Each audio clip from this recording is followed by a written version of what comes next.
¿Ya? ¿Ya? ¿Me escucharon? Muy buenas noches a todos. Muchas gracias por participar en el presente webinar sobre esclerosis idiopática de la Sociedad Ecuatoriana de Traumatología. El día de hoy, como lo dije anteriormente, vamos a hablar sobre escoliosis idiopática. Se presentarán dos casos, se hará discusión, se verá el resultado y algunas preguntas. Carlitos. Buenas noches. Gracias, Gaby, el Comité de Columna de la Sociedad Ortopedia y Traumatología. Carlos, un poquito el sonido, está un poquito bajo.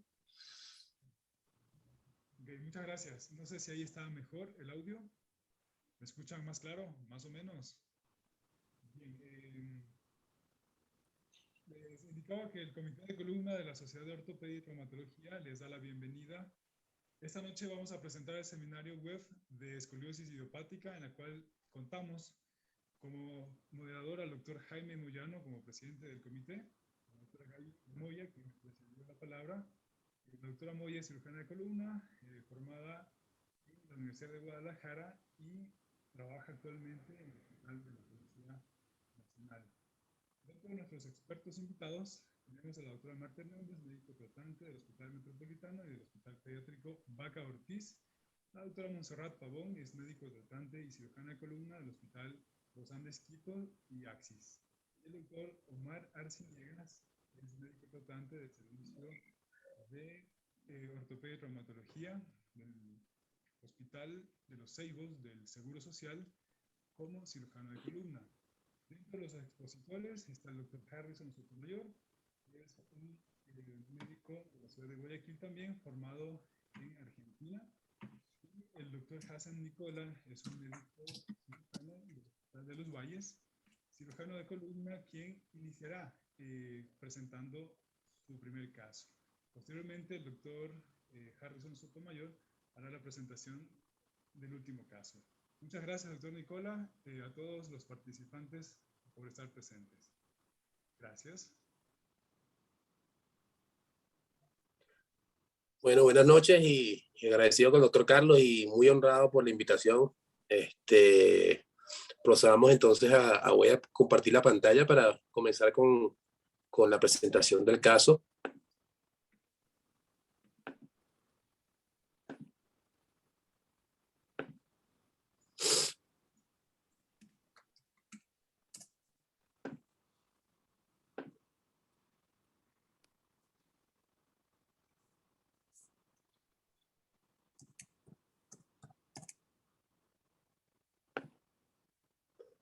Están viendo mi pantalla, ¿verdad?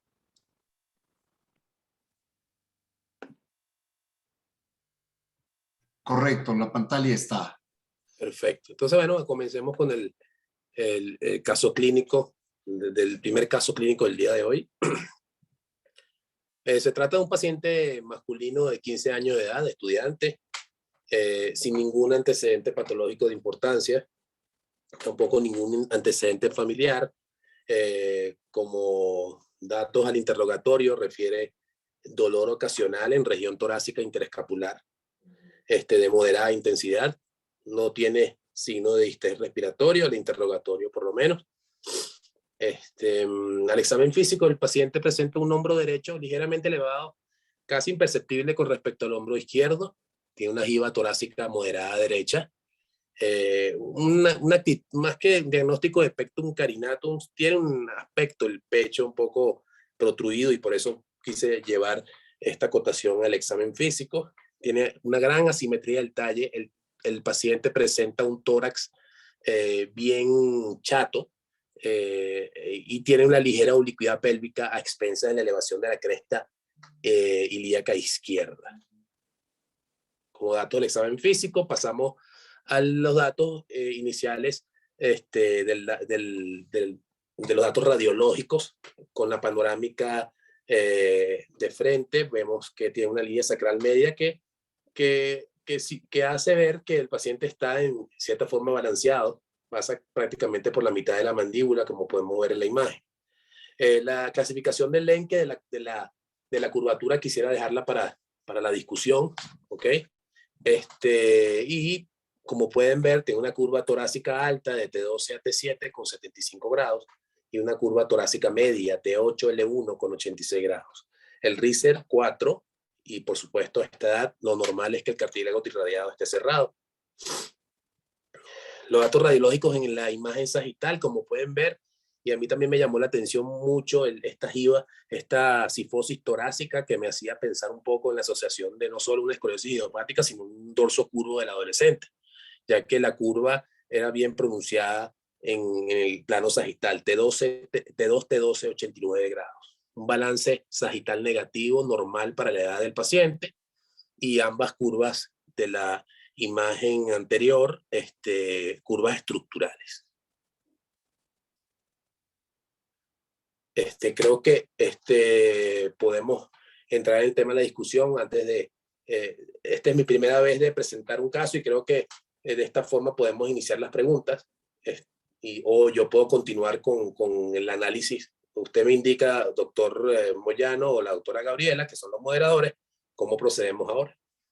Bueno, ahorita sería bueno hacer un poquito de discusión con los expertos. Doctora Marta Hernández, ¿qué clasificación le pusiera a este paciente y si es que pediría otros estudios complementarios?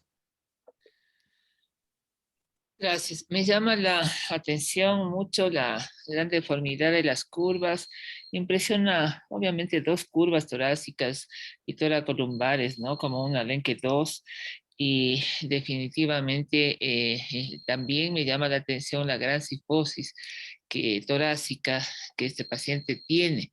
Por tanto, me gustaría muchísimo tener más estudios complementarios, como por ejemplo una tomografía, y también para ver si esto no viene desde la infancia, si descartamos o no lesiones congénitas por la gran deformidad que estamos viendo, y también si es que descartamos un problema neurológico intrarraquídeo en este paciente, solicitando una resonancia nuclear magnética simple de la columna vertebral.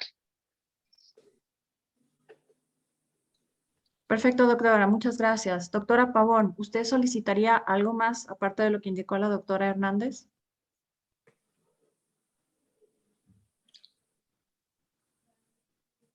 Perdón, mi micrófono había estado apagado. Buenas noches.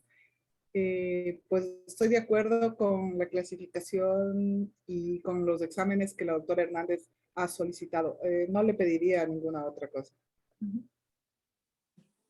Gracias, doctora. Doctor Omar, ¿alguna acotación, alguna cosa extra que usted vea en este caso? Buenas noches.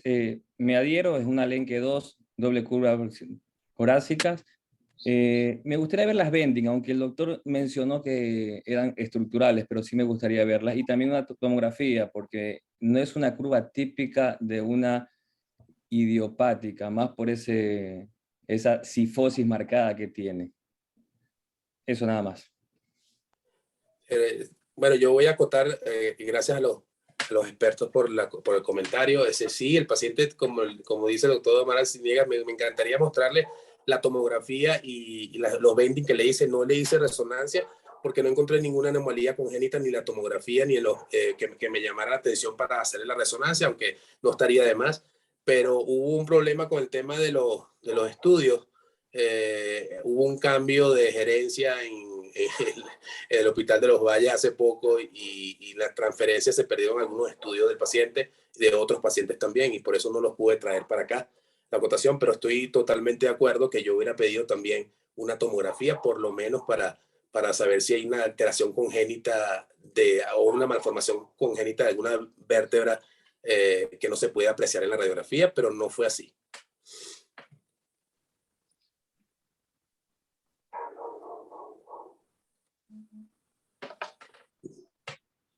Perfecto. ¿Podemos continuar con el caso, doctor Nicola, por favor? No.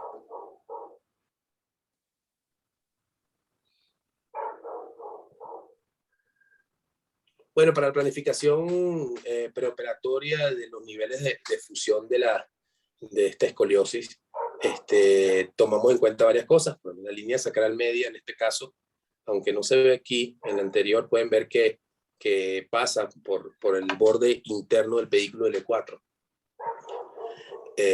Y acá una línea nos indica el desbalance de los hombros ligero que tiene el paciente, por lo cual el hombro derecho, en este caso un poco más alto, decidimos empezar la fusión en T2, perdón. Ahí hay un error en la radiografía, en el marcaje de la radiografía empezamos en T2. Y luego decidimos, aunque para mí también, particularmente en algún caso, pensaría en L3, por ser la magnitud de esta curva, nos fuimos hasta L4 por lo que les mencioné anteriormente, por la línea sacral media, llega a tocar la vértebra L4. El mapa quirúrgico, los pasos planificados, fuimos a una fusión pedicular bilateral, si es posible, siempre hablo de la posibilidad de que existan en estas grandes curvas los pedículos hipotróficos, inclusive atróficos, que no nos permiten instrumentar la columna en forma bilateral. Aunque con una instrumentación tan larga a veces podemos compensar logrando buenas fijaciones en los extremos. El hombro derecho, como mencioné anteriormente, un poquito más elevado, por lo cual decidimos hacer la fusión en T2. Luego tenemos que, lo que le comenté anteriormente también, que L3 o L4, para mí es válido de cualquiera si queremos salvar un nivel en la fijación distal, pero en este caso decidimos empezar o terminar, en este caso, en la vértebra L4. No hay curva lumbar, que también llama la atención como la inclinación que tenía la curva lumbar en forma recta hacia el lado derecho. Y finalmente la decisión fue hacer la fijación de T12 a L4, haciendo múltiples osteotomías de ponte para flexibilizar la curva.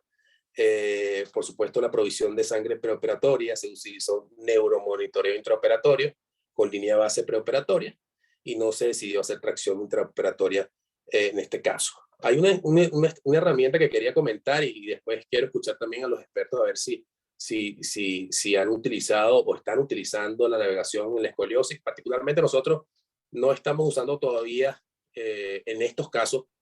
Sentimos que nos reduce, nos aumenta mucho el tiempo quirúrgico todavía. Es decir, insisto con la palabra todavía porque sí pienso que es una herramienta útil porque la estamos usando en patología degenerativa y traumática y nos ha ido bien. Pero en estos casos, con las grandes rotaciones, con el posicionamiento del paciente, se nos ha hecho difícil el intento y a veces inclusive hemos abortado el uso del navegador como tal. En este caso no lo usamos, pero sí quisiera escuchar los comentarios sobre el tema. Y finalmente esto fue el resultado. La instrumentación Podemos fue... esperar un ratito, doctor Nicola, perdón que le interrumpa. Ahorita queremos hacer una pregunta al panel que tenemos claro. sobre el tema para ver qué nos responde. Gracias. Gracias.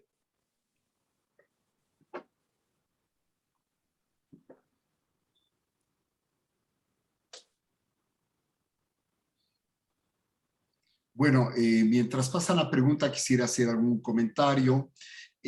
La escoliosis idiopática del adolescente es mucho más frecuente, como ustedes saben, en el sexo femenino, con una relación de 5:1. Y en el sexo masculino, muchas veces cuando se presenta y es grave, es agresiva, como en este caso, tiene ciertas características algo atípicas, algo diferentes que la clásica escoliosis idiopática que nosotros vemos, que generalmente vemos en el sexo femenino. Y cuando estas avanzas generalmente son curvas muy rígidas, y he visto que frecuentemente se asocian a una hipercifosis torácica. Entonces son casos un poco más complejos, más difíciles de tratar, más rígidas las curvas. Entonces, en ese sentido, esta opinión del doctor Nicola de las osteotomías múltiples de ponte justifica plenamente en este caso. Gaby, por favor. Pedimos a los participantes que por favor contesten estas preguntas. Gracias.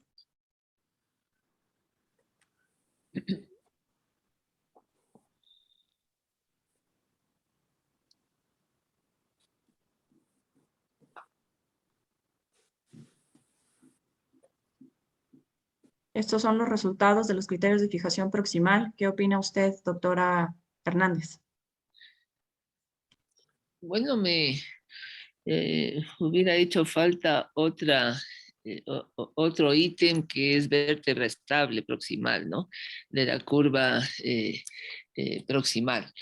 Realmente la asimetría de hombros en este paciente no es muy marcada como se ha ratificado, de tal forma que tenemos creo que de 1 centímetro, creo que es la asimetría de los hombros, es decir, que para mí no es fundamental, digámoslo así, la estabilización proximal de la columna, en este caso concreto, la asimetría de los hombros.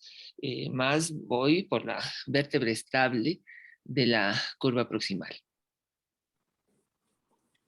Muchas gracias, doctora. Doctor Nicola, ¿podemos ver el resultado, por favor?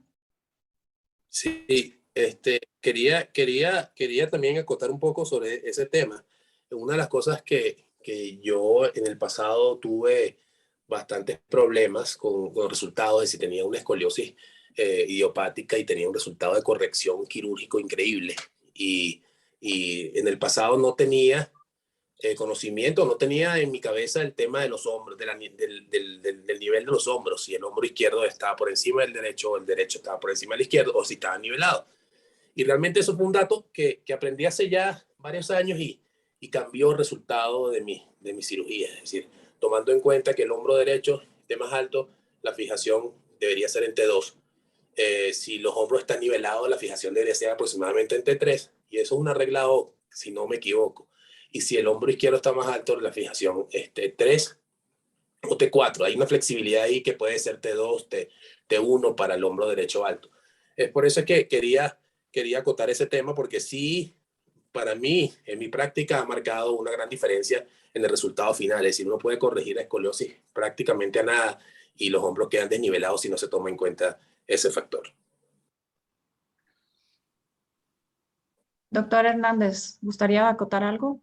Evidentemente la asimetría de hombros debe ser considerada y más que ser un criterio AO, es un criterio dado por ejemplo, la misma clasificación de Linke, por el mismo doctor Linke, y está marcado exactamente en dónde parar según la asimetría de hombros y según los centímetros de asimetría que tengan en cada uno de los pacientes, ¿no? Entonces, en este caso concreto, por ejemplo, no sé si regresa la presentación a la Claro. preoperatoria. ¿Cómo no, doctora? Aquí está. Bueno, le voy a poner esta donde marqué los hombros. Yo marqué una de los hombros. Sí. Sí. Vemos aquí que no es mucha la diferencia, ¿no? Entonces, y también podemos observar en esta radiografía que la parte superior de T2, por ejemplo, para mí inicia como una curva compensatoria hacia arriba en la parte cervical. Entonces, el equilibrio vertebral de esta columna es perfecto, como usted lo dijo, con semejantes curvas en el plano coronal, la columna se encuentra equilibrada, pero definitivamente el equilibrio no le veo el marcaje, pero obviamente topa el pedículo del L4 en la parte distal.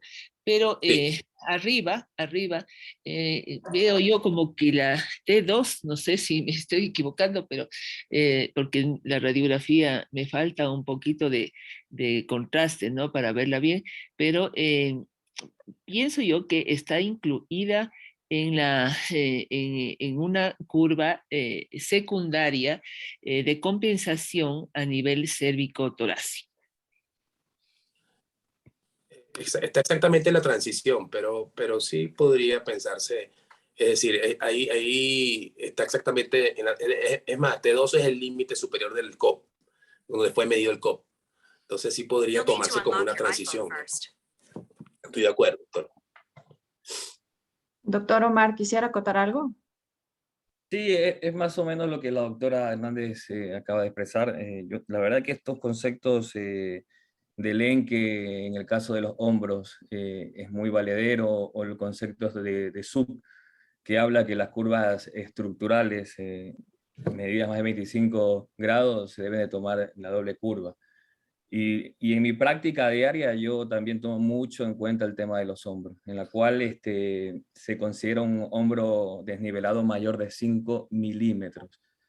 Y la verdad que me ha ido bien. de la escuela que yo vengo, que es del Garrahan, tomamos mucho en cuenta el tema de la nivelación de los hombros, ¿no? Como también expresó el doctor Hansen Nicola. Estoy de acuerdo. Muchísimas gracias. Doctor Nicola, ¿podríamos ver el resultado, por favor? Claro que sí. Entonces, este es el resultado de la vista coronal, la fijación como se había propuesto, de T2 a L4. Ahí podemos ver que en cierta forma la línea de los hombros se mantuvo o mejoró un poco. Entra en la misma discusión, pero lo interesante acá son los otros dos cambios, que es la mejoría de la simetría de la cavidad torácica y el cambio de la inclinación pélvica hacia el lado contrario un poco, que suele pasar normalmente con una gran corrección, que después posteriormente o seguramente se corrige con el pasar de los meses y que el paciente siga con su nuevo patrón de marcha. Este resultado sagital, esto es una de las cosas que más también me dio satisfacción, la corrección de la cifosis de 89 grados, de una gran cifosis a 57 grados, ¿no? Prácticamente los valores normales que debe tener un paciente. Muchas gracias. Doctora Pavón, ¿algún comentario sobre los resultados que acabamos de ver? Es un muy buen resultado. Como todos sabemos, mientras más densidad de tornillos, mayor es la corrección. Entonces, se ha logrado un muy buen resultado. Lo único que a futuro, si el doctor le puede poner, por favor, el perfil de la columna,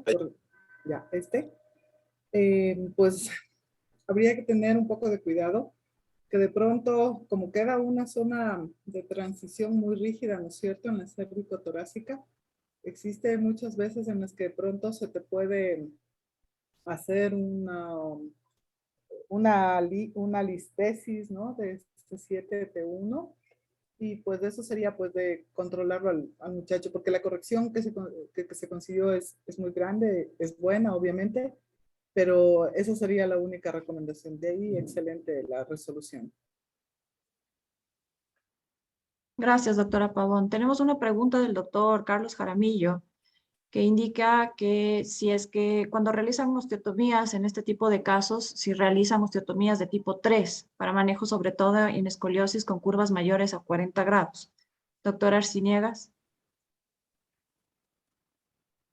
Hola, bueno, la verdad que yo últimamente, para curvas muy severas, yo creo que se puede hacer, o sea, entre menos hacer osteotomías, que sabemos con todas las complicaciones que vienen, el sangrado, ¿sí? Tratar de hacer lo menos posible y se pueden corregir. Yo curvas así de 40-45 grados he usado pontes bastante amplias en el ápex y la verdad que me da bastante bien. Doctor Hernández, en su caso, ¿utiliza osteotomías tipo 3 en curvaturas mayores a 40 grados? Sabe que si se refiere la persona que ha preguntado esto a otro tipo de osteotomías que avanzan inclusive a hacer osteotomías vertebrales, definitivamente puede ser necesario en curvas grandes, pero yo pienso que en este caso concreto las osteotomías de ponte estaban bien indicadas, pero me interesa una pregunta. ¿Cuántas osteotomías de ponte hizo y a qué niveles, doctor? Muy bien, doctora. Sí, hice 6 osteotomías de ponte, total. 3 en la curva alta y 3 en la curva torácica media. Basado en la escoliosis, más no en la cifosis, entonces, ¿verdad? Sí, exactamente. Yo quería hacer un comentario sobre lo que comentó el doctor Hansen con el uso del neuronavegador, ¿sí? Yo estoy usando en práctica privada, pero yo lo uso únicamente para lo que son en el ápex, donde está la curva más rotada de la vértebra. En esos casos nada más. El resto de los tornillos sí los pongo a mano alzada, ¿no? Ese es mi comentario y no sé si es que el resto de los expertos usan el neuronavegador.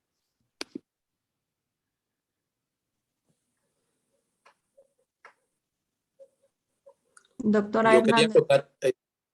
Yo quería acotar algo sobre el comentario de la doctora Pavón, que estoy totalmente de acuerdo con ella. De hecho, De hecho, sí, yo, a pesar de la gran corrección por la cifosis y por la hiperlordosis que tenía el paciente antes de la cirugía, sí tenía mis cuidados, y por supuesto que ahora esta es una radiografía, ya tengo controles inclusive el 10º mes, y afortunadamente el paciente se mantiene bien, pero la posibilidad de un PJK, que es la cifosis proximal o el fracaso de la unión cervicotorácica en este caso siempre es posible, pero preferí quedarme en T2 y observar al paciente por ser un adolescente. Un adulto hubiera tenido más sospechas si tenía compromiso de la calidad ósea o un aspecto de eso que podría precipitar esta complicación. Gracias, doctor Nicola. Tenemos otra pregunta del doctor Fabricio Aguilar. Indica si es que usted utiliza algún tipo de método transquirúrgico de tracción para flexibilizar la curva.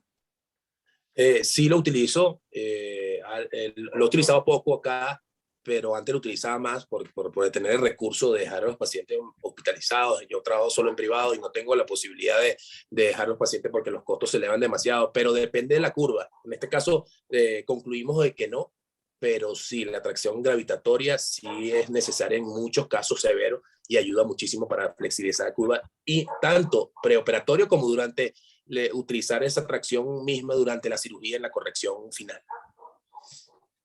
Tenemos otra pregunta del doctor Javier Fierro. Nos indica que si es que para evitar que la densidad de la instrumentación se fatigue, usa o no travesaños. Travesaños quiere decir los conectores transversos.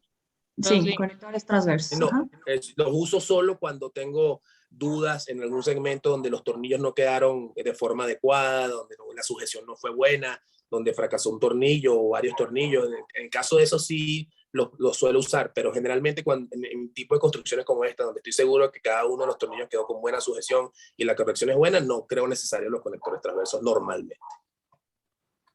¿Qué opina usted, doctor Omar, sobre el uso de conectores? La verdad que yo en constructos largos sí me gusta usar lo que es el crosslink. Me da un poco más de seguridad. Doctor Hernández. Bueno, primero quería decirle al doctor Sotomayor que yo igual coloco los tornillos de mano alzada con la técnica de mano alzada, no con neuronavegador. En este caso concreto no está indicado el crosslink o travesaño porque todos los segmentos vertebrales han sido fijados en forma bilateral, de tal forma que no hay una indicación para colocarlos. Si fuera un salvamento de tornillos, desde un ahorro de tornillos, en donde se deje espacio especialmente para la cifosis, más no para la escoliosis, lo hubiera colocado, pero todos los segmentos están posicionados con tornillos transpediculares y no hay indicación para el travesaño. Lo que quería hacer un comentario es que esta técnica con tornillos bilaterales múltiples de arriba a abajo realmente es de una tendencia más norteamericana para realizar unas reducciones ad íntegro, como ustedes ven esto, ¿no? A mí todavía realmente me cuesta realizarlas en cada segmento vertebral. Si ustedes le ven el perfil y la anteroposterior, si podría ponerle, doctor, pero posterior con los tornillos, realmente es un pesaje mismo que el titanio, me imagino que lo colocó, tenga peso menor, ¿no es cierto?, al cromo cobalto, pero es un pesaje en la columna que realmente me gusta a mí ahorrar un poco de segmentos vertebrales con tornillos para dar un poco de flexibilidad al tronco y a la columna vertebral en sí. Entonces, no queriendo decir que toda la tendencia norteamericana es fijar cada segmento, como se ha dicho, para una mayor corrección y de rotación de cada segmento vertebral, y se ve el resultado. Pero en mi caso concreto, realmente me gusta dar un poco de flexibilidad a la curva, no empalar, digamos, al paciente en una posición exactamente rígida, en donde no pueda ni siquiera inclinarse para adelante ni nada, sino me gusta dar un poco de flexibilidad a los pacientes. Esa ha sido mi experiencia, ¿no? Desde luego, las evidencias y los colegas lo hacen y usted lo ha reproducido, pero la verdad, como digo, a mí me cuesta esto, me gusta más flexibilizar la curva, en otra palabra. Doctora Pavón, ¿quisiera hacer un comentario? Sí, mi comentario está más bien en base a la pregunta del doctor sobre el uso o no de crosslink. Y lo que pues debemos recordar que lo que hace la instrumentación es un papel, ¿no es cierto? Pero pues obviamente para poder evitar que se fatigue y se rompa, lo que nosotros debemos propender es a una artrodesis, o sea, la colocación de injerto, bien sea autólogo, o mezclado con matriz o lo que sea. Eso es lo que te va a favorecer a que no se te fatigue el material, porque quien vas a soportar es obviamente la formación del callo, la artrodesis. Entonces, bajo ese concepto, el uso de un crosslink pues no estaría justificado. Además, al haber una densidad tan grande de tornillos, no hace falta poner un crosslink. Eso nada más. Muchísimas gracias, doctora. Y doctora Gabriela, yo puedo hacer una pregunta, porque que no quede claro. Mi pregunta es, no quede claro con respecto a qué se refiere la doctora Hernández a flexibilizar. Es decir, ¿será reducir los segmentos fusionados? O porque no entiendo, es decir, creo, o reducir la densidad de tornillos, hacer la curva más flexible. No entendí a qué se refería. Quisiera que la doctora me aclarara un poco para quedar claro con eso. Sí, doctor, es reducir la cantidad de tornillos colocados en la columna vertebral. Pero de los segmentos fusionados o de la cantidad de tornillos en los mismos segmentos fusionados. De la cantidad de tornillos en los segmentos fusionados. Y eso le ha mostrado que la curva se hace flexible. Eso me ha mostrado el deambular, o sea, el tener el paciente, digamos, ya le entendí que usted piensa que igual se fusiona, con más tornillos o menos tornillos se fusionan las dos curvas en este caso, pero sin tanto peso en la espalda el paciente se moviliza mejor, es decir, es más flexible en su movilización. A eso es lo que me refiero. Ok. Doctor Hassen, tenemos otra pregunta del doctor Fausto. Dice que si es que al tratar de hacer esta corrección tan grande, tuvo algún problema de potenciales durante el transoperatorio. Mira, buena pregunta, pero no hubo ni problema de la colocación de ningún tornillo que yo tenía previsto mentalmente que en los Apex iba a encontrar algún problema con el tema de la inserción de cada uno de los tornillos. No hubo ninguna eventualidad, ningún sangrado, ni con la corrección hubo ningún cambio, afortunadamente, con el neuromonitoreo intraoperatorio. Ahorita tenemos un par de preguntas más. Doctor Arciniegas, ¿usted cree que existe utilidad en las radiografías funcionales laterales para una instrumentación selectiva? Sí, o sea, si se refiere a las bending, sí, obvio, ver si es que la curva es estructural o no. Si yo al hacer las bending veo que una curva es no estructural, es compensatoria, yo optaría a hacer una fusión segmentaria, sí, es importantísimo. En las curvas compensatorias tratar de hacer una fusión más corta, ¿no? Es importante las bending. Muchas gracias. La doctora Dayana Torres pregunta si es que en algún momento sería necesario de retirar la instrumentación y si fuera así, ¿cuándo realizarlo? ¿Quién quiere que contesto yo? ¿Puedo contestar yo? Sí, seguro que sí, doctor Nicola, gracias. Sí, no, bueno, normalmente todos los que hacemos escoliosis sabemos que queremos colocar nuestra instrumentación y que no sea necesaria nunca la necesidad de quitar el implante. Yo en el pasado quité muchos implantes, pero bueno, sabemos de cuáles implantes estamos hablando, tallo de Harrington, calambrado sublaminar, etcétera, etcétera. Pero estas construcciones, y más estas construcciones de tornillos bilateral, como bien ha mencionado alguno de los expertos, la doctora Hernández, es bien rígida y ayuda a conseguir la fusión. Y una vez conseguí la fusión, normalmente la intención no es quitar los tornillos, pero si consigues una buena fusión y retiras los tornillos, no deberías tener ningún problema tampoco. Tenemos otra pregunta del doctor Ramiro Enríquez. Si es que se respetan las apófisis espinosas y ligamentos interespinosos al momento de la reducción, considerando la ligamentotaxis. Doctora Pavón.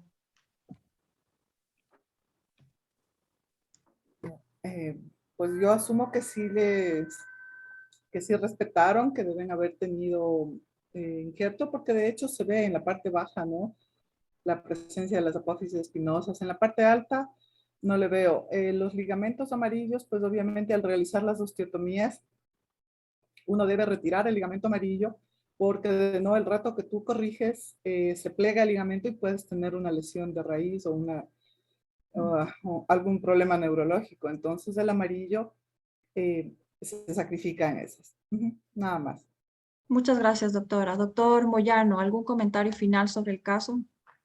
Bueno, mi felicitación al doctor Hassan Nicola. Es un caso muy interesante que se presta a la discusión y a todo el grupo de expertos que han participado.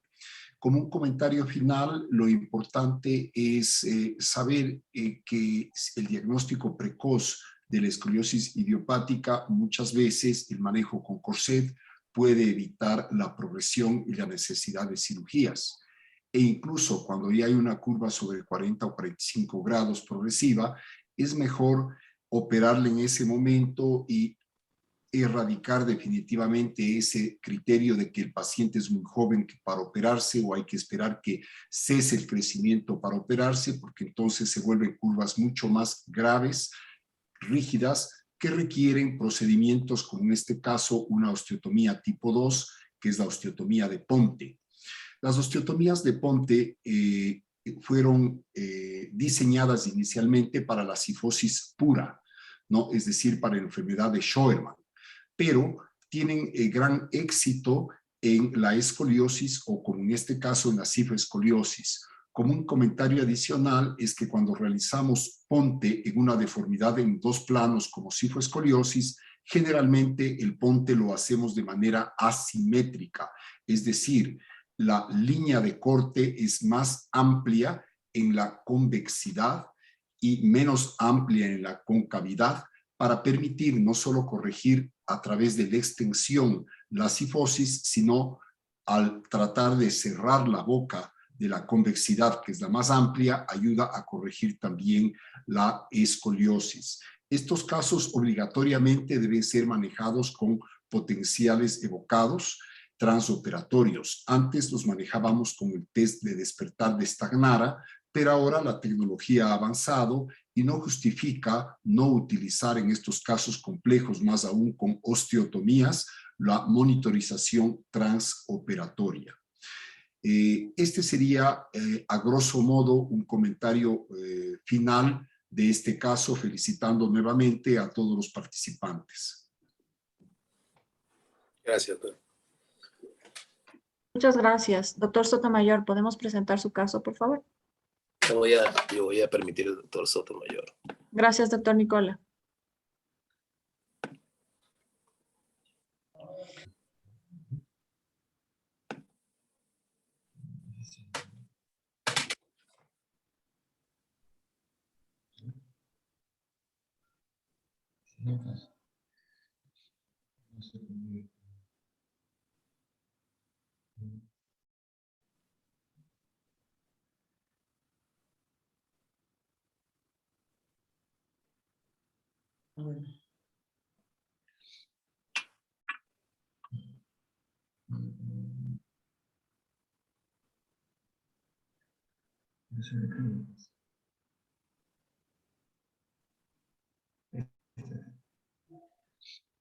Perdón.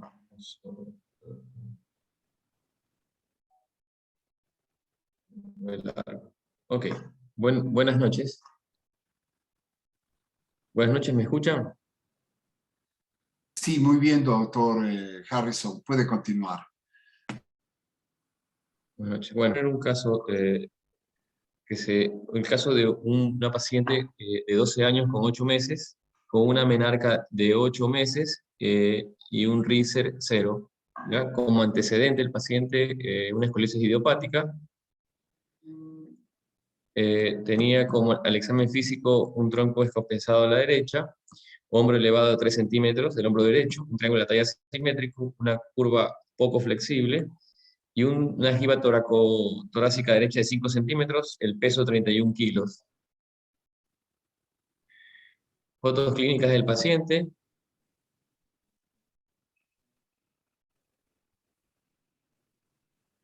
en perfil, al Adams, ¿ya? Perfiles. Esta es una radiografía de la secuencia de un control previo que se hizo uno anterior. Este control había sido un año antes de la programó la cirugía. Ella vino con control de 61 grados de un año previo y posterior al año siguiente ya llegó con esto con 115 grados de curva, ¿ya? En un año, ¿no? Ya, y tiene una cifosis de 100 grados y una curva de T6 a T6, perdón, T6 está mal las líneas, ahí se han corrido, T6 a T11 de 115 grados. ¿Ya? Una curva compensatoria torácica de 66 grados, ¿ya? Y el compensatorio lumbar de 54 grados. Bueno, vamos haciendo preguntas por ahí si quieren hablar algún tema sobre qué estudios le pedirían o algo así. Doctora Pavón, en su caso, ¿pediría algún estudio extra en el caso que acaba de presentar el doctor Sotomayor? Un comentario primero, antes de eso. Pues qué pena que al principio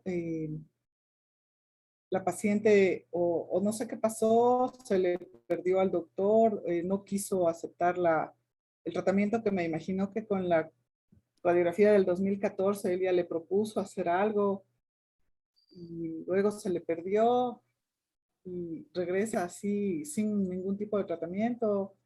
Ya. En este caso, casi siempre es culpa del familiar realmente, en el cual es la desidia y del familiar en el cual no le presta la importancia.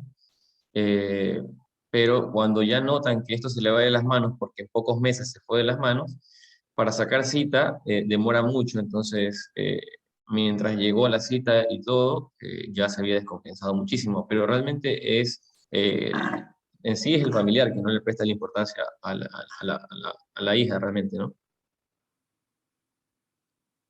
Perdón, sí, claro, Pero esa yo curva, ¿ya? me imaginaba algo así que pues realmente algo así debió haber sucedido, ¿no? Y Claro, se le luego pues indicó, o sea, cuando con los grados que tenía previos y se le indicó tratamiento ortopédico para tratar de frenar, porque antes tenía lógicamente mucho más inmadura, eh, pero lógicamente no hizo ningún tratamiento ortopédico, no hubo todo un seguimiento hasta que esto se descompensó, ¿ya? sí, es una curva, pues nació como una curva torácica principal, una Lenke 1. Y pues bueno, ahora estamos frente igual, me parece que sigue siendo, yo pensaría que igual una Lenke 1, pero súper más evolucionada. De todas maneras, sí se le pediría exámenes complementarios, tanto por la escoliosis que tiene como por la cifosis, que está tan importante. Se hace muy indispensable tener una tomografía y una resonancia para ver cómo está la médula. Eso le pediría. Gracias, doctora Pavón. Doctor Hernández, ¿usted le pediría algo más? ¿Qué opina sobre la Lo clasificación? que el doctor Sotomayor sugirió en el otro caso, es decir, tenemos las radiografías de inclinación, doctor. ¿Lo No, vendí? claro, el doctor anterior era el doctor Hassan, creo que era, que habló. Bueno, igual le comento que no las tengo los bending, no los tengo en este caso, pero sin duda la curva era flexible, en algo flexible, pero no los tengo los bending. Entonces el paciente sí tenía algo de flexibilidad, no era muy flexible, ya estaba un poco estructurada, estaba bastante estructurada la curva, ¿no? Pero las curvas adicionales eran las curvas que son compensatorias eran flexibles, ¿no? Podemos seguir con el caso, doctor Sotomayor, por favor. Ok, resonancias, ¿no? Para ver la integridad de la parte medular, ver si tenía algún componente neurológico de base. Se midió los ángulos, no tenía, en este caso no tenía ni un Chiari, estaba un poquito metido por ahí las amígdalas, pero no estaba como diagnosticado como un Chiari. La médula estaba en su sitio normal de donde culmina la médula, y no si tengo las torácicas, que tengo unas torácicas, lógicamente la médula acodada a nivel de la concavidad, pero ella estaba integralmente neurológica normal, no tenía signos neurológicos de compresión medular crónica ni nada por el estilo, ¿no? Ya, entonces ahí viene el plan, ahí es el plan, ahí adoptamos el plan a definir. No sé si quieren charlar sobre el plan que le harían a este paciente. Tenemos una pregunta para el panel, por favor, si nos pueden contestar antes de ver la planificación.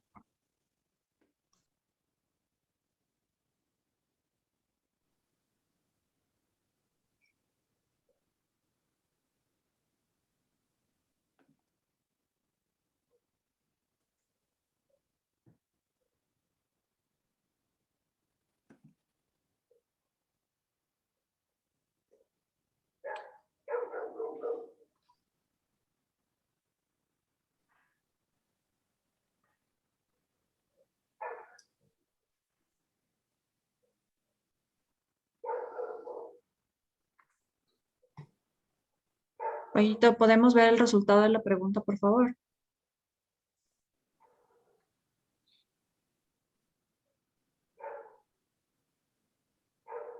Doctor Arciniegas, ¿cuál sería su conducta frente al caso que presentó el doctor Sotomayor? ¿Está de acuerdo con el panel? Sí, incluso, bueno, esa fue la votación que yo hice. Yo en primer tiempo hiciera una tracción para tratar de, como se dice, aflojar un poco la curva, a ver cuántos me puede ganar en la flexibilización.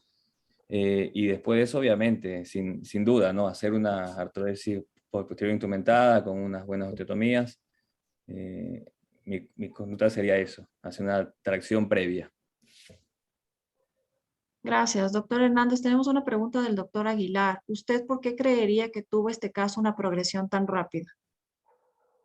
Bueno, no es inusual, ¿no? Ver estas proyecciones, por ejemplo, yo realmente me desmotivo bastante cuando cada control vienen los pacientes con grandes deformidades de un espacio de 3, 4 meses a otro. Siempre me está faltando las tres radiografías bases adicionales a la coronaria sagital que estamos discutiendo, ¿no? O sea, los bendings de la parte neurológica que nos ha presentado y la tomografía. Bueno, en el caso anterior era un varón más todavía y en este caso, bueno, nos está presentando que no hubo ningún problema neurológico, ¿no? Una cosa importante puede ser esto que no tenía la menarquia, ¿no? Entonces la paciente estaba completamente inmadura y con un gran potencial. Recordemos que la segunda etapa de la vida en pacientes en crecimiento para que haya un gran crecimiento vertebral es justamente la edad de 10 a 15, 16 años, ¿no? La primera para los oyentes es la de 0 a 5 años, con una parada de 5 a 10. Entonces estamos viviendo el segundo momento de gran crecimiento en estos pacientes y por ende va a haber un crecimiento importante. El otro es obviamente descartar otro tipo de patologías, pero no nos ha contado nada el presentador en relación a que si está metida en un síndrome o tiene algún antecedente neurológico, o sea, nada de esto nos ha dicho, de tal forma que estamos planteando como una escoliosis idiopática y a mí me llega este hipercrecimiento en un corto periodo de tiempo como la inmadurez que tiene la paciente por falta de su cierre, ¿no es cierto?, de crecimiento marcado por la menarquia. Gracias, doctor Hernández. Tenemos una pregunta del doctor Fabricio Aguilar. Doctora Pavón, usted que reconoció en el 2014, me parece la primera vez que llegó la paciente al consultorio. En ese caso, ¿qué indicación le hubiera dado usted? ¿Le hubiera ofrecido manejo ortopédico o qué le recomendaría? Si mal no recuerdo el caso, me parece que ya estaba en 66 grados. Yo ya le hubiera planteado una opción quirúrgica a la paciente, justo por los detalles que dice la doctora Hernández. Es una paciente prepuber, sin menarca, con un RISER 0, 66 grados. Si estamos en la costa, que pues el clima de pronto no favorece mucho para la utilización del corset, y según lo que el doctor nos comentaba, la misma ideología de la familia, ¿no?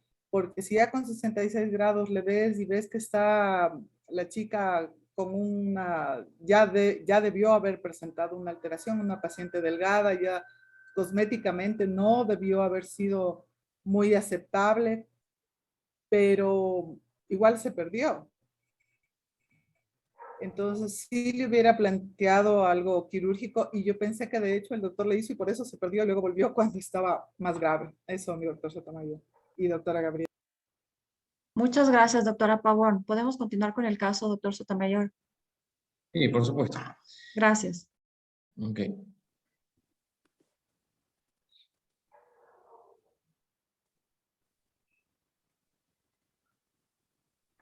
Bueno, el plan fue quirúrgico, con un plan de primer tiempo de la tracción, ¿sí? Traccionarla durante 1 semana a 2 semanas para ver si es que esto iba ablandando un poco la curva, y para ver si tenemos la mejor corrección, ¿no? Ese era el plan inicial. Un plan propuesto era un plan de T2L1. ¿Ya? Se inició con 10 kilos de tracción. ¿Ya? El paciente, como era algo blanda, corrigió inmediatamente con la primera semana de tracción.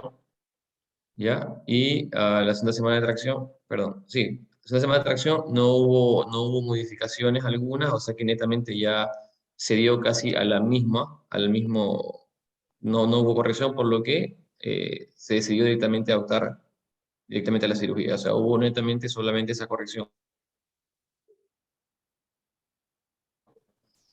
Con ese realizamos la instrumentación. 16 kilos de peso, ¿no? El peso que se le colocaba. Ya, la instrumentación fue de T2 hasta L1, ¿sí? Bueno, ahí toca hacer las críticas del caso. El hombro, lógicamente, quedó un poco más elevado, el hombro izquierdo un poco más elevado, compensada, no tengo la línea sacromedia, pero sí está compensada. La cifosis mejoró a 45 grados y la curva a 28 grados, la curva en sí inicial donde se midió, ¿no? El COP previo. Gracias, doctor Sotomayor. Doctor Arciniegas, ¿usted estuvo de acuerdo con este manejo inicialmente? Nos están preguntando a la doctora Dayana Torres, ¿cuánto tiempo mantiene la tracción y cómo la maneja?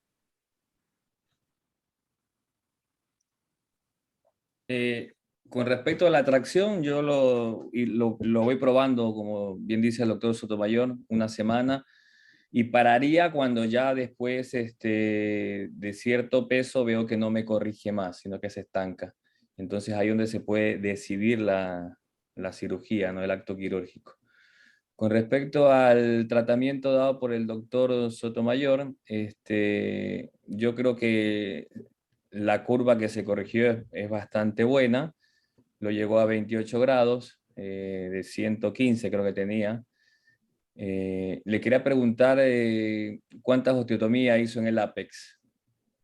Tres arriba, 3 abajo. 3 arriba, 3 abajo. Perfecto. Del ápex, ¿no? De la vértebra ápex. Claro. El hombro izquierdo te quedó un poco elevado. Yo por ahí que Claro. hice un poco de compresión del Es lado.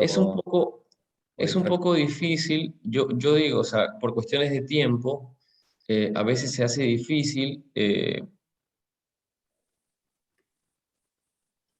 para poder corregir, no puedes bajar hombro, pero me ha pasado el caso que no lo he podido hacer en la primera, se puede decir, cirugía. A veces he operado cirugías solo para corregir hombros, porque estéticamente no me gustó. Pero, como le digo yo, o sea, cuando tú quieres trabajar y corregir más hombros, a veces tienes que hacer osteotomías a nivel torácico T3, T2, o sea, de T2, T3, T3, T4, para tratar de ablandar un poquito, o mínimo ablandar un poco la curva ahí para poder corregir más, para que te dé más espacio de bajar los niveles. Y eso te involucra más tiempo y tener cuidado que no llevarte el supraespinoso, y la cirugía se te prolonga y se te hace más larga en el tiempo. Y yo he tomado como conducta no demorar más de 6 horas en una cirugía. Entonces, cuando ya me demoro más de 6 horas en una cirugía, normalmente a veces no lo investigo, porque la osteotomía demoras haciéndolas. Doctor Entonces, si Hernández, tienes pero si te quedó mal, yo en un segundo tiempo le puedo proponer corrección de hombro, ¿no? perdón, doctor Sotomayor. Doctor Hernández, ¿qué opina del resultado final? Bueno, me encanta el perfil sagital porque vean que sin prolongarse a la curva lumbar, que queda un poco de escoliosis compensatoria a ese nivel, ¿no? En el coronal. Pero el sagital me encanta, yo soy fanática de la recuperación del perfil sagital y me parece una excelente corrección. En el plano coronal, que es el motivo de consulta, ¿no es cierto? La deformidad escoliótica definitivamente es una escoliosis rígida que yo pienso que definitivamente de pronto se podría manejar. Pienso que la prolongación a T2 nuevamente arriba minimizó la corrección de la curva primaria abajo y eso hizo que definitivamente no logre más corrección. Queriendo decir algo, ¿no? Es decir, no se debe satanizar este tipo de correcciones porque definitivamente yo veo que la simetría de hombres es bastante buena. Usted nos comunicó que era 3.5 centímetros de la simetría de hombros y en este momento yo le veo como 0.5 centímetros. Entonces, pienso que por salvar las piernas, que la paciente está caminando, está bien, ¿verdad? O sea, no podemos dar un modelo de corrección ad íntegro, a 0%, porque una curva que se despega de cero no vuelve a cero jamás. Y si es que le estamos forzando a que vuelva a cero, definitivamente podemos tener un riesgo neurológico mismo que estemos con el neuromonitor al lado. Y eso ha pasado. Entonces, veo que lo que más me importa a mí es el equilibrio vertebral. El equilibrio vertebral en esta paciente, siendo que hay 28 grados de curva en la parte coronal y en la curva primaria, definitivamente está dado con una mínima simetría de pelvis, asimismo de 3 milímetros y de 5 milímetros en los hombros. Y con un perfil sagital excelente, que es lo que a mí más me encanta en el resultado que usted ha obtenido, doctor. Gracias, doctora. Doctor Sotomayor, el doctor Javier Fierro pregunta que si con la cifosis que tenía la paciente no presentó algún tipo de signo de neurona motora superior. No empezó ningún problema. El paciente tuvo un seguimiento casi 3 años más o menos, o sea, 3 años casi de seguimiento y no tuvo ningún problema en ningún momento, ningún problema. Salió el paciente sin ningún problema. Muchísimas gracias. Doctor Nicole, ¿algún comentario sobre el resultado que acaba de Perdón. presentar el doctor Sotomayor? Por supuesto, ¿verdad? No, yo quiero felicitar al doctor por ¿cómo se llama? Con la conducta que tuvo. Yo personalmente no hubiera utilizado la tracción, pero sí hubiera hecho todo por vía posterior. Yo fui uno de los que voté por la opción de ir de entrada por la corrección quirúrgica por vía posterior con las osteotomías correspondientes, pero en líneas generales también me parece un buen resultado y lo felicito por la cirugía.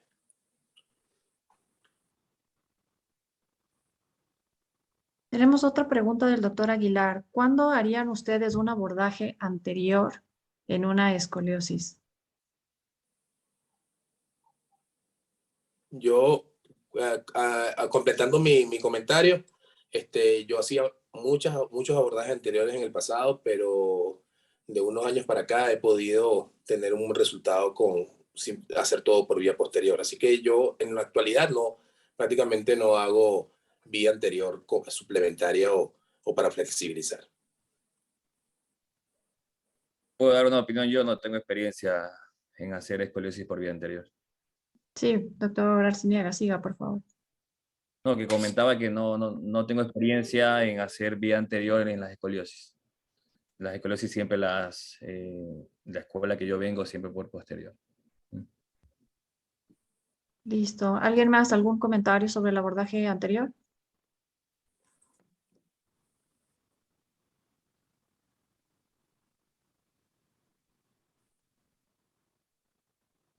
Doctora Martita. Bueno, la vía posterior definitivamente se posicionó para las correcciones de la escoliosis idiopática.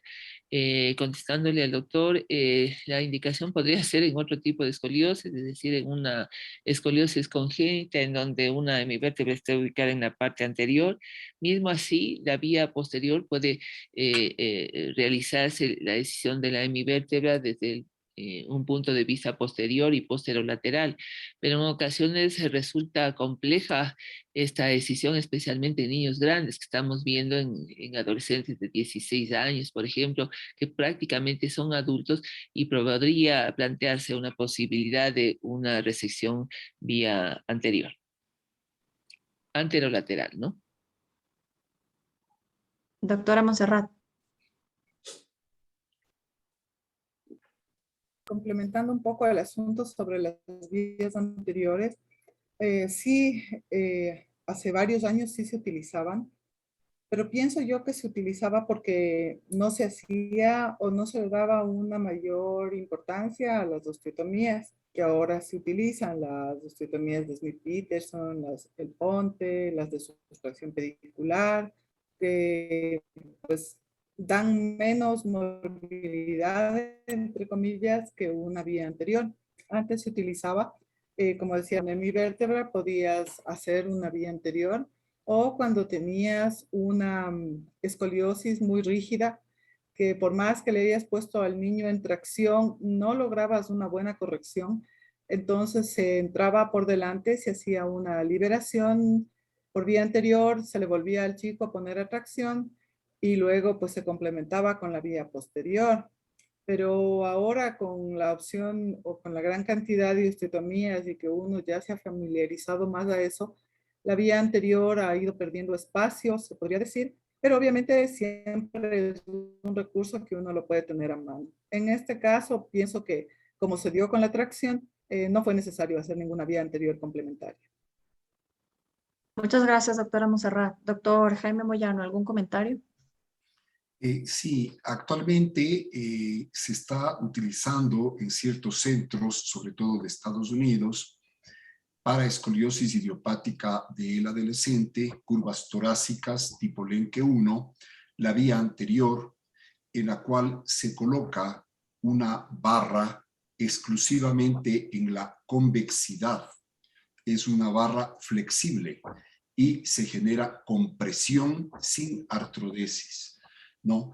Este es un método que se lo está publicitando actualmente como un método de tratamiento de la escoliosis, por supuesto para casos de mucho menor valor, estamos hablando de 45 a 60 grados y curvas flexibles, sin cifosis adicional, y es algo que todavía está en estudio, pero da la impresión que sus indicaciones van a ser muy cortas, muy selectivas, y es posible que sea una técnica que desaparezca en el tiempo.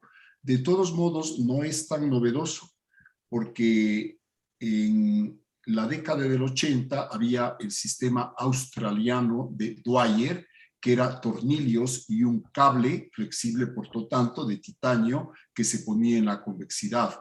Pero la técnica de Dwyer no prosperó y se perdió en el tiempo. De tal manera que, si bien es cierto, ahora está entrando con auge esta opción, es muy posible que también desaparezca en el tiempo, porque a largo plazo, para mantener la corrección de una escoliosis, es necesaria la artrodesis, al menos dentro de los conceptos que siguen vigentes hasta el día de hoy.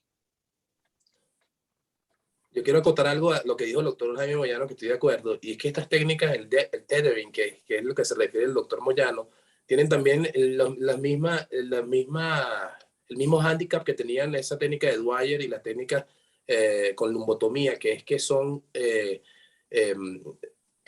van en contra de la corrección del balance sagital. Puedes corregir muy bien el balance coronal o mantenerlo ahí, pero normalmente se rectifican si se hace selectivamente, tanto torácica como lumbar, y eso es un hándicap o un defecto que tienen estas técnicas por vía anterior. Doctor Omar, ¿algún comentario extra? Sí, más que un comentario, quería hacer una pregunta al panel y al doctor Moyano. ¿Qué opinan del amarre proximal con ganchos? Yo sé, sabiendo que obviamente que el amarre con tornillos es más seguro, ¿no? ¿Qué opinan ustedes de eso? Bueno, Gracias. ya que me ha preguntado a mí, gracias, voy a contestar.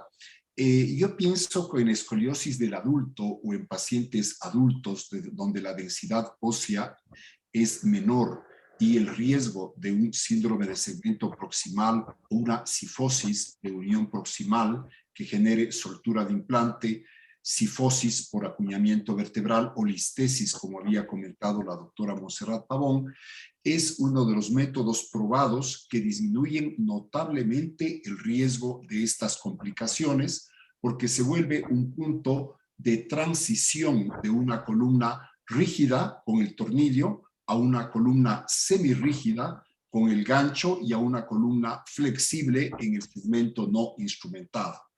En los niños y adolescentes, por su mejor calidad ósea, idiopática sobre todo, no es inicialmente necesario, pero se le puede utilizar. Yo personalmente sí lo utilizo. Ahora, en niños que, por ejemplo, tienen patologías como las neuromusculares, donde sí existe una pobre calidad ósea por la poca actividad física, es un método a considerar, al igual que los alambres sublaminares. Gracias. ¿Alguien más del panel quisiera comentar sobre? Yo quisiera hacer una pregunta en sí. Con la imagen que yo estoy colocando ahí, ¿alguien hubiese ido a L2 o un nivel más bajo?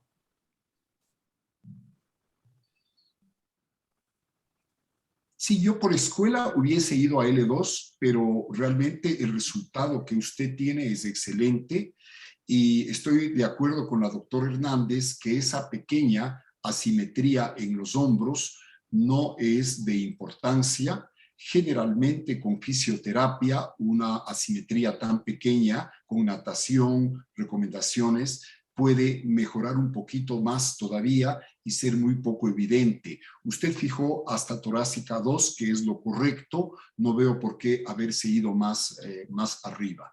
No, más abajo me refería, a L2. Yo me digo en la parte superior. Abajo sí, yo hubiese ido hasta lumbar 2 por escuela, pero yo pienso que su fijación en lumbar 1 es suficiente porque ha conseguido un muy buen balance en el plano coronal también y realmente no hubiera hecho mayor diferencia. Pienso que su escogitamiento está bien. En todo caso, para ser totalmente ortodoxo, si hubiésemos tenido en este momento las imágenes de bending, podríamos tener más claridad al respecto de esa pregunta. Tal vez en relación al bending yo quisiera comentar lo siguiente, que el bending es muy eficiente cuando las curvas llegan hasta 65 grados. En las curvas ya muy altas y sobre todo si ya llevan sobre 80 o 100 grados, el uso de la radiografía con tracción cráneo-podálica puede ser mucho más eficiente para analizar la curva y su grado de flexibilidad que el propio bending.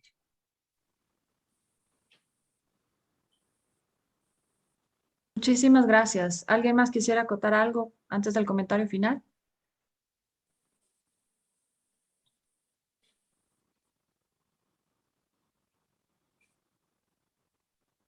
Bien, realmente vemos que la noche de hoy ha sido una noche muy afortunada. Hemos tenido dos espectaculares casos del doctor Hassem Nicola y del doctor Harrison Sotomayor, que nos han dado muchas enseñanzas. Y esto se ha redondeado totalmente con la presencia de nuestros expertos, doctora Marta Hernández, doctora Montserrat Pavón y del doctor Omar Arciniegas. Creo que este tipo de webinars con discusión de casos es un buen método de enseñanza para todos, no solamente para los médicos jóvenes y residentes, sino para todos los que estamos aquí presentes. Yo les agradezco mucho la gentileza de haber participado en este webinar y les invito a que todos nosotros estemos en este importante curso internacional que SILACO ha organizado, invitando a la Federación Latinoamericana de Neurocirugía y a la Sociedad Internacional de Cirugía Mínima Invasiva. Estarán sus presidentes, sus vicepresidentes, y tenemos 43 cirujanos expertos de Ibero-Latinoamericana presentes como conferencistas, a más de connotados conferencistas nacionales, muchos de ellos aquí presentes, de tal manera de que nos encantaría tenerlos presentes a todos ustedes en este curso, que es un curso que se está organizando en Ecuador. Les pediría que tratemos de apoyar al curso y difundir este evento, facilitar que nuestros médicos residentes asistan. Muchas gracias a todos. Gracias, doctora Gabriela Moya, doctor Carlos Robles, Paola Olalia, nuestra eficiente secretaria y asistente, y muy buenas noches. Muchas gracias a todos. Buenas noches. Buenas noches. Buenas noches. Excelente. Buenas noches.